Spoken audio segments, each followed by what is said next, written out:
Amigos, meu nome é Vinícius Talon e faço essa transmissão ao vivo aqui no Instagram e que depois ficará à disposição também no YouTube eternamente para falar sobre os desafios da execução penal. É um tema que foi solicitado pelo Flávio Sintra, que mandou uma mensagem aqui no Instagram para que eu comentasse sobre os desafios da execução penal. Esse tema é muito importante para a prática, para a sociedade, para quem estuda as ciências criminais e, pessoalmente, é muito importante para mim. Eu talvez fale bastante sobre a execução penal, às vezes de forma excessiva, às vezes de forma exagerada, mas reconheço que nunca é demais tratar de um tema tão importante.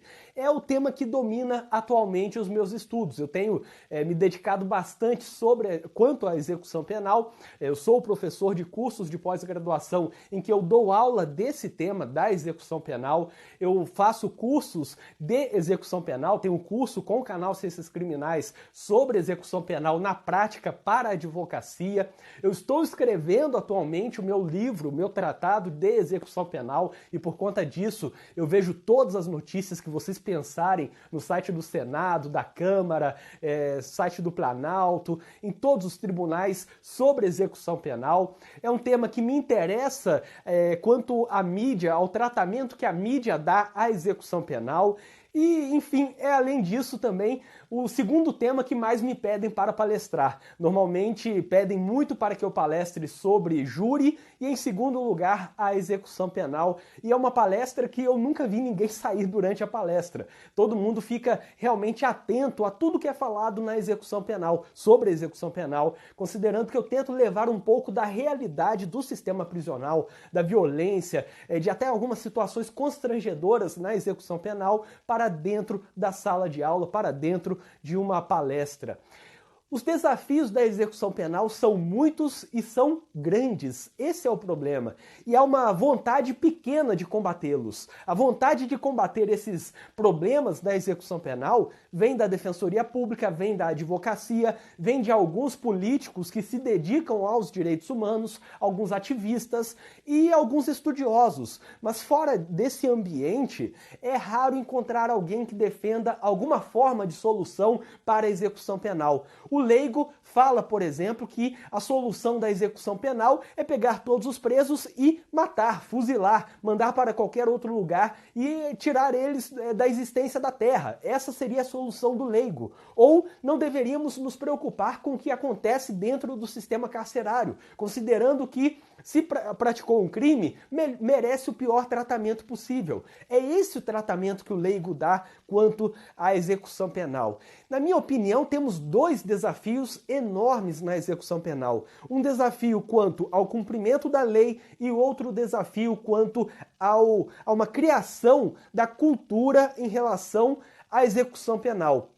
E, em primeiro lugar, quanto ao cumprimento da lei. Atualmente estão falando muito sobre novas leis, novos projetos de lei que modifiquem a execução penal. Talvez você já tenha visto, o CNJ já colocou recentemente algumas notícias, o Senado já colocou notícias, estava no Conjur num dia desses também. Há vários projetos para tentar reduzir a saída temporária ou até inviabilizar a saída temporária para alguns condenados. A saída temporária hoje é admissível para todos aqueles que cumprirem os requisitos legais. Não importa qual foi o crime praticado, pelo menos pela lei. Alguns juízes até limitam a saída temporária quando é crime hediondo, quando é crime violento ou alguma coisa semelhante, quando há clamor público. Mas, pela lei, a saída temporária é admissível para todos. Não interessa qual foi o crime praticado, desde que tenha conseguido cumprir aqueles requisitos legais.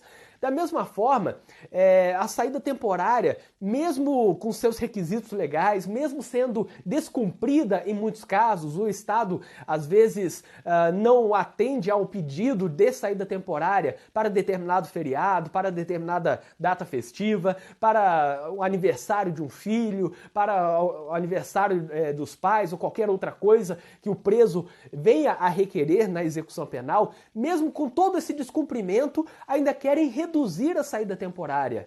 A mesma coisa é dita em relação à progressão de regime. Hoje temos na lei a progressão de regime por 1/6, 2/5 ou 3/5. 1/6 para crime comum, 2/5 e 3/5 para crimes hediondos ou equiparados a hediondos, mas com aquela lembrança sempre de que em relação aos crimes hediondos, se é reincidente, vai para 3/5, sendo primário 2/5.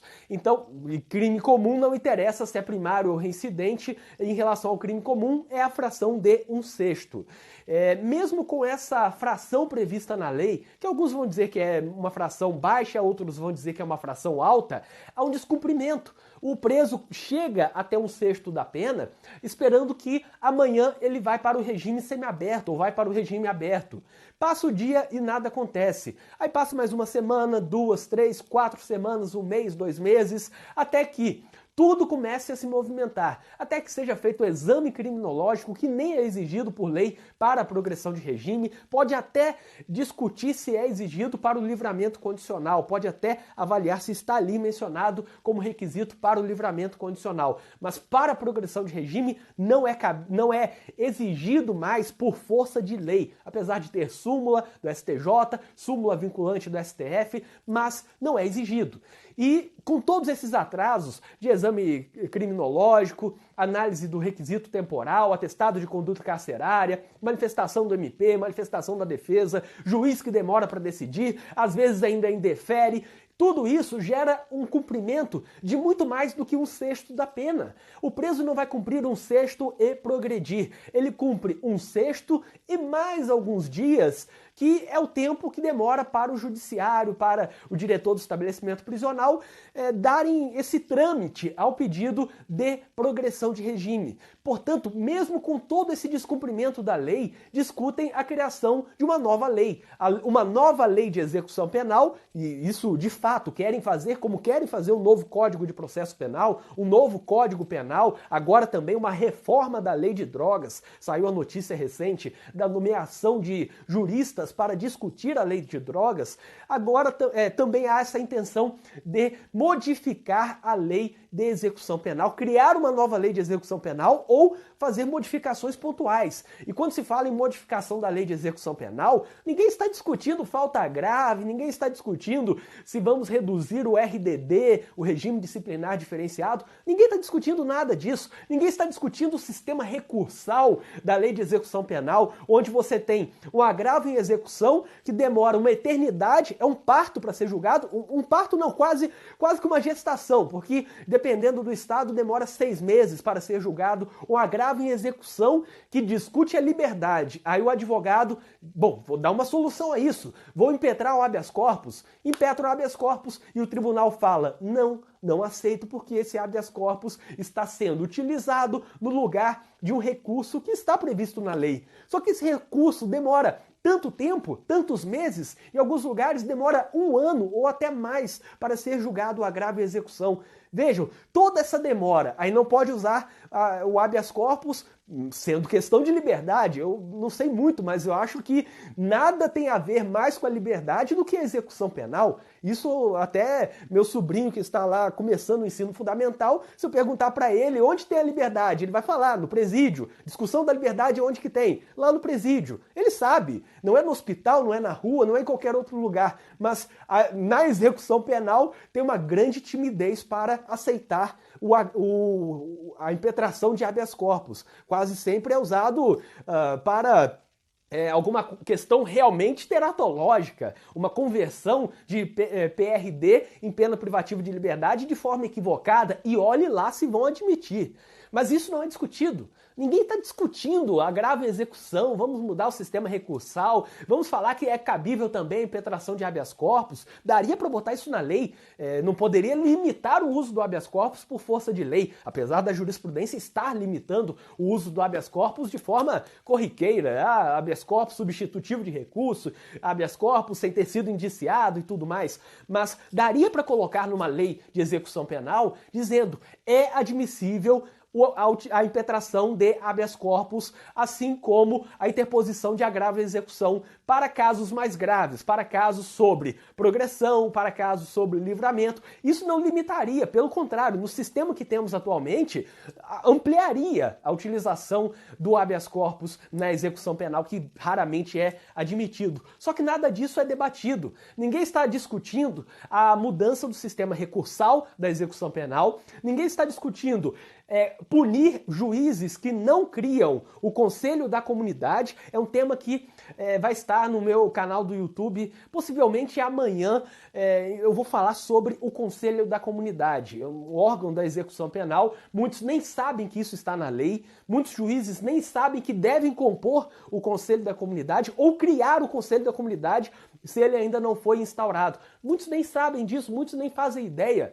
E a gente vai vivendo com um órgão que está previsto numa lei que não existe. Nenhum juiz é responsabilizado por não compor ou não fazer parte do Conselho da Comunidade, não instaurar, criar o Conselho da Comunidade. Isso é um grave problema que, infelizmente, existe no Brasil. E amanhã vai ter um vídeo sobre isso lá no meu canal do YouTube. Mas isso não é discutido. Ninguém discute esses atrasos. Quantos juízes já foram punidos porque deixaram alguém preso no regime fechado por uma semana a mais do que o tempo para a progressão de regime? Cumpriu o sexto e ainda ficou lá uma semana. Alguém já viu um juiz ser condenado, ainda que administrativamente, por isso?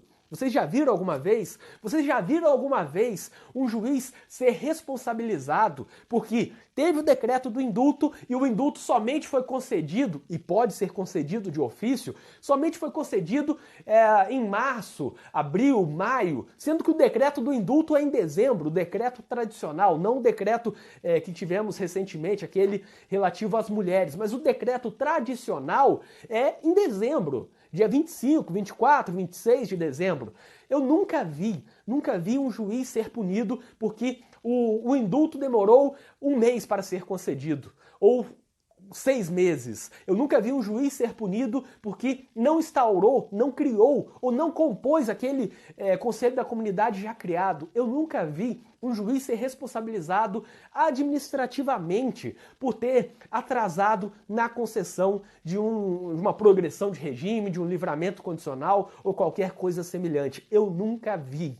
E isso não é discutido. O que discutem é a modificação para reduzir a saída temporária, a modificação para reduzir a progressão de regime ou livramento condicional. É isso que está em pauta. E aí entra essa questão sobre o grande desafio que temos na execução penal. Na minha visão, esse é o primeiro desafio. O segundo desafio que eu vou falar daqui a pouco é um desafio que, se fosse superado, resolveria esse segundo desafio possivelmente. Mas o primeiro desafio é o seguinte: ao descumprimento da lei, temos um sistema legal que é bom, que é razoável, incentiva o trabalho, incentiva o estudo, incentiva a ressocialização, traz a sociedade para dentro da execução penal com o Conselho da Comunidade. Temos um sistema que é muito bom do ponto de vista legal. Só que temos o sistema legal e o sistema real. No sistema real, não cumprem o sistema legal. E por conta disso, ainda querem modificar o sistema legal para piorar esse sistema que é razoável, que é até bom em determinados pontos. Querem acabar com a saída temporária, ou inviabilizar, ou dificultar de forma considerável. Querem reduzir a progressão de regime. E aí a consequência é a seguinte: bom, hoje o que temos de cumprimento pleno da lei de execução penal não é a progressão de regime, não é o livramento condicional, pois, como eu falei, o preso cumpre um sexto para a progressão de regime e sai depois de 2, 3 meses. Ele cumpre um terço para o livramento condicional e sai depois de 2, 3 meses. Ele quer trabalhar, mas não tem vaga. Ele quer estudar, mas não tem como. Ele quer a saída temporária para o aniversário do filho, cumpriu todos os requisitos, mas o juiz apreciou uma semana depois daquele pedido e aí já bota que o pedido perdeu o objeto, considerando que era para a semana passada aquela saída temporária. Quanto a direitos, não cumprem. O que cumprem atualmente é a parte disciplinar. Um preso é encontrado com celular, um preso agride outro preso, um preso foge, não retorna após o trabalho externo, a saída temporária. Qual é a consequência? Punição. Punição plena, regressão de regime, perda de até 1/3 dos dias remidos. A lei fala em perda de até 1/3. Mas, infelizmente, alguns juízes estão lendo que é perda de 1/3, sempre, em qualquer caso. Não interessa o que aconteceu, não interessa se é a primeira falta da vida dele. Perda de 1/3 dos dias remidos. Vejam, 1/3 é o teto, não é o valor único, a fração única. Mas isso é desconsiderado. E aí altera a database para a progressão, revoga a saída temporária e tudo mais. Todas as consequências são aplicadas. Os direitos não. A parte disciplinar, sim. Então, esse é o primeiro desafio, fazer com que a legalidade, o que está na lei, seja cumprido na prática, não é alterar a lei. E se acontecer essa alteração que tanto falam, eu acredito, aqui é óbvio, isso não é uma questão jurídica, é uma opinião apenas, mas eu acredito que pelo formato que temos hoje, pelo Congresso que temos hoje e possivelmente aqueles que serão eleitos, a saída temporária vai ter uma redução drástica no futuro. Estão discutindo presos pagarem pela tornozeleira eletrônica, pagarem suas despesas, já tem uma previsão básica lá na lei de execução penal, mas querem especificar ainda mais. Eu acredito que isso vai ser modificado e vai piorar a execução penal. Teremos um sistema mais rigoroso na execução penal e ele será cumprido. Isso vai ser o curioso, porque hoje cumprir o sexto não significa progredir de regime, significa que vai ter que esperar o juiz decidir. Mas quando alterarem para a saída temporária, por exemplo, se não couber mais a saída temporária para o preso que praticou um crime hediondo, digamos que isso aconteça, eu discutiria a individualização da pena e a inconstitucionalidade desse projeto ou dessa lei. Mas se isso for aprovado, alguém duvida que o preso que está no regime, o preso que praticou um crime hediondo não terá mais a saída temporária? Eu não duvido. Eu acredito que isso será aplicado plenamente. Porque no que é para prejudicar, no que é para piorar o punitivismo já presente na execução penal, isso vai aumentar cada vez mais e será cumprido. Então, se reduzirem as possibilidades de saída temporária, isso vai pegar. É aquela discussão sobre a lei que pega e a lei que não pega. Temos leis que, no caso da lei de execução penal, que é velha, é uma lei velha, não pegou o cumprimento dos prazos da progressão de regime. É uma mera recomendação. Progride com um sexto, mas um sexto e alguns meses está bom também. Todo mundo fica feliz com isso. Esse é o problema.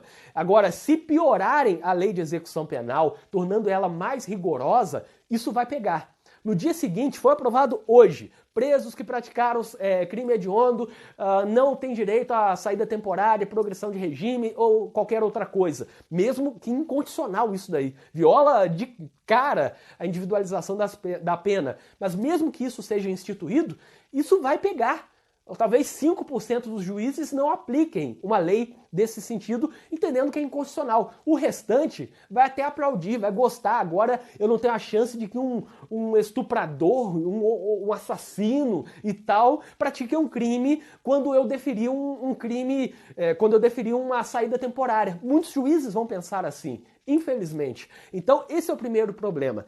A lei não é cumprida, esse é o grande desafio e precisamos, em primeiro lugar, cumprir a lei. Cumprir o que tem ali sobre trabalho, saúde, educação, assistência material, assistência religiosa. É um absurdo alguns presos terem que contar com a família levando material de higiene porque lá dentro do presídio não tem isso. É um absurdo que o Estado, por exemplo, venha se defender dizendo que uma morte ocorrida dentro do sistema prisional não é responsabilidade dele. Bom, mas então o que é responsabilidade do Estado? Se o Estado segura ali uma pessoa dentro do sistema prisional, essa pessoa morre ali ou se suicida porque o Estado não deu segurança, não deu saúde, não deu assistência psicológica, então o que temos aqui é um problema muito grave, porque o Estado está lavando as mãos em relação a algo que é responsabilidade dele. E aí entra o segundo desafio. O primeiro desafio é esse, é cumprir a lei, não é criar novas leis sobre a execução penal. É primeiro focar em cumprir isso que está aí e depois a gente tenta melhorar. Mas já estão tentando melhorar, que na verdade vai piorar, e o que mudar na execução penal, com certeza vai pegar, vai ser aplicado sem nenhum questionamento. O segundo desafio é que precisamos criar uma cultura sobre a preocupação com a execução penal. uma cultura que diga que o preso é um indivíduo, que é uma pessoa presa, não é um preso por si só.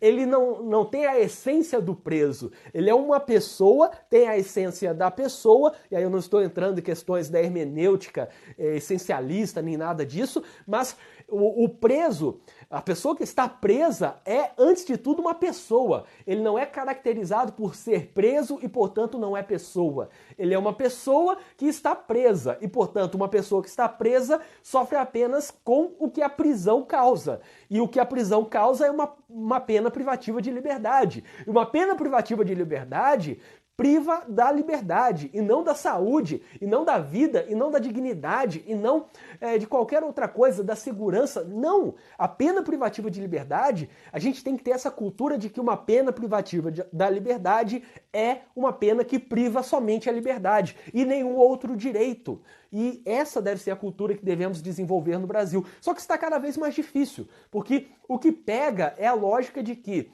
no Brasil, o preso não é uma pessoa. O preso não merece o mesmo tratamento de alguém que está solto.